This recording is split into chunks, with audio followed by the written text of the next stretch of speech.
Laila Ayu, seorang wanita muda berusia 28 tahun, tinggal sementara di rumah mertua karena suaminya, Randy, sedang menjalankan tugas luar kota. Sejak 2 hari lalu, rumah itu hanya dihuni oleh Laila dan ayah mertuanya, Pak Ferry.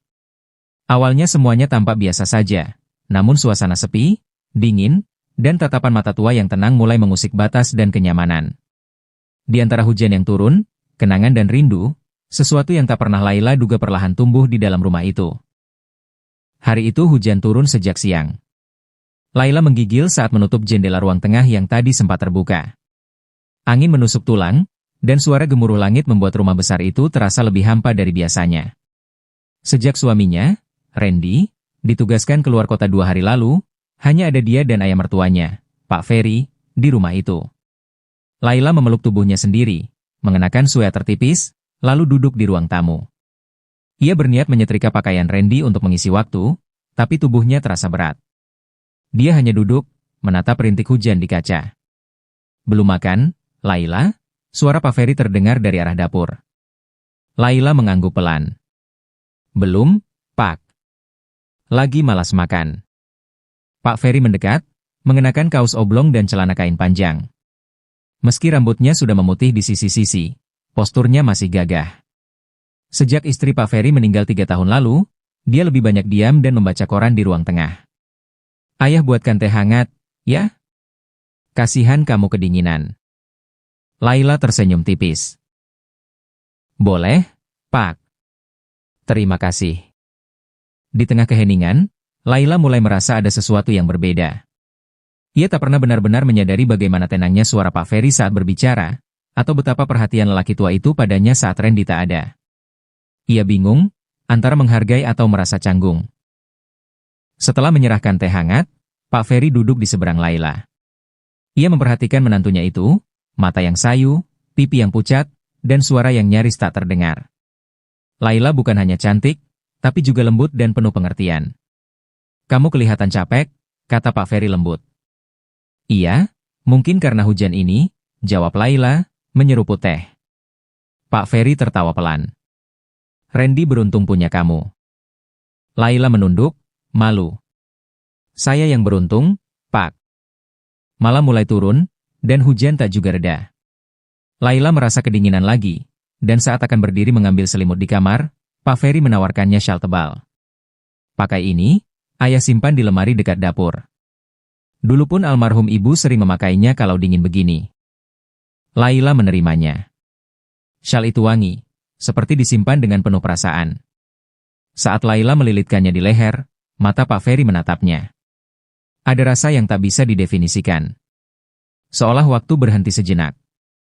Laila tak berani membalas tatapan itu. Ia pamit masuk kamar. Tapi sepanjang malam, hatinya berdebar. Mengapa tatapan Pak Ferry begitu dalam? Keesokan paginya hujan masih mengguyur. Laila duduk di dapur, menyiapkan sarapan sederhana. Pak Ferry datang, membawa koran, tapi kali ini ia terlihat berbeda. Lebih dekat, lebih hangat. Mereka sarapan berdua. Setelah itu, mereka berbincang di ruang tengah. Laila mendengar kisah lama dari Pak Ferry, tentang masa mudanya, tentang mendiang istrinya, dan tentang kesepian yang kerap ia rasakan setelah ditinggal. Kamu tahu, Laila, kadang kesepian itu membunuh diam-diam. Tapi kamu bikin rumah ini hidup lagi, ucapnya pelan. Laila tercekat. Ia tak bisa membalas. Matanya basah, tapi bukan karena sedih. Ia tahu dirinya pun merasa kosong belakangan ini. Dan kehadiran Pak Ferry yang lembut, hangat, dan perhatian, menjadi ruang nyaman yang tak ia sangka. Hari itu hujan turun sejak siang. Laila menggigil saat menutup jendela ruang tengah yang tadi sempat terbuka. Angin menusuk tulang, dan suara gemuruh langit membuat rumah besar itu terasa lebih hampa dari biasanya. Sejak suaminya, Randy, ditugaskan keluar kota 2 hari lalu, hanya ada dia dan ayah mertuanya, Pak Ferry, di rumah itu. Laila memeluk tubuhnya sendiri, mengenakan sweater tipis, lalu duduk di ruang tamu. Ia berniat menyetrika pakaian Randy untuk mengisi waktu, tapi tubuhnya terasa berat. Dia hanya duduk, menatap rintik hujan di kaca. Belum makan, Laila? Suara Pak Ferry terdengar dari arah dapur. Laila mengangguk pelan. Belum, Pak. Lagi malas makan. Pak Ferry mendekat, mengenakan kaos oblong dan celana kain panjang. Meski rambutnya sudah memutih di sisi-sisi, posturnya masih gagah. Sejak istri Pak Ferry meninggal 3 tahun lalu, dia lebih banyak diam dan membaca koran di ruang tengah. Ayah buatkan teh hangat, ya? Kasihan kamu kedinginan. Laila tersenyum tipis. Boleh, Pak. Terima kasih. Di tengah keheningan, Laila mulai merasa ada sesuatu yang berbeda. Ia tak pernah benar-benar menyadari bagaimana tenangnya suara Pak Ferry saat berbicara, atau betapa perhatian lelaki tua itu padanya saat Randy tak ada. Ia bingung, antara menghargai atau merasa canggung. Malam berikutnya, Laila demam ringan.